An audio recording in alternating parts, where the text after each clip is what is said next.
شرقت نفسي بنور من فؤادي حينما رد پیرانی پیر عبد القادر جیلانی رحمۃ اللہ علیہ کا قول ہے، فرماتے من تخافو فہو الہک ومن تعتمد علیہ فہو الہک۔ غیر اللہ، اللہ کے علاوہ جن سے تم ڈرتے ہو تمہارا معبود وہی ہے۔ ومن تعتمد علیہ فہو الہک، جن پر تمہارا سہارا ہے فہو الہک، تمہارا معبود وہی ہے۔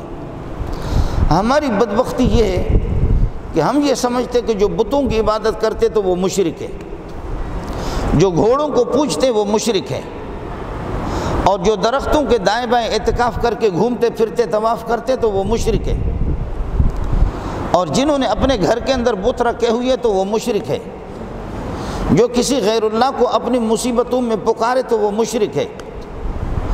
باقی یہ ہے کہ اللہ آپ کا بھلا کرے، میں اپنے رب کا نہیں مانتا جتنا یہ کہ میں غیر اللہ کی مانتا ہوں تو میں مشرک نہیں ہوں۔ میرا نبی مجھے کہہ دے کہ یہ کر دو میں نہیں کرتا، میرا رب مجھے کہتے ہیں کہ شرک نہ کرو، نماز پڑھو، عبادت کا اہتمام کرو، مجھ سے ڈرا کرو، دین کا اہتمام کرو، میں اس کی بات نہ مانوں۔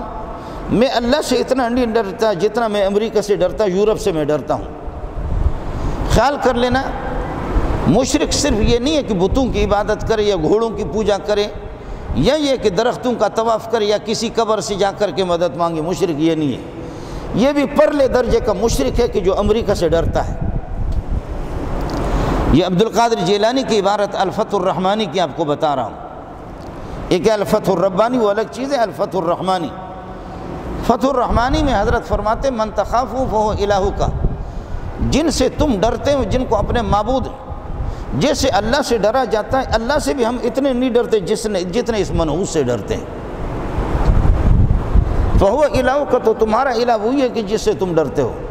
ومن تعتمد علیہ فہو الہک، جن پر تمہارا اعتماد سہارا ہے کہ میرے بگڑی یہی بنا دے گا، مجھے کھلائے گا بھی یہی، ہمارے ملک کی ترقی بھی اسی کے ہاتھ میں، فہو الہک، تو تمہارا معبود وہی ہے۔ مشرک کے کوئی سینگ نہیں ہوتے تو تم بھی مشرک ہو۔ تو یہ کہہ رہے کہ ہر رکوع ابراہیم کو جلاؤ، وانصروا آلیہتکم، اپنے معبودوں کی مدد کر دو۔ تو عرض کر رہا ہوں کہ تم پر بھی اللہ کی لعنت ہو، تمہارے معبود پر بھی اللہ کی لعنت ہے۔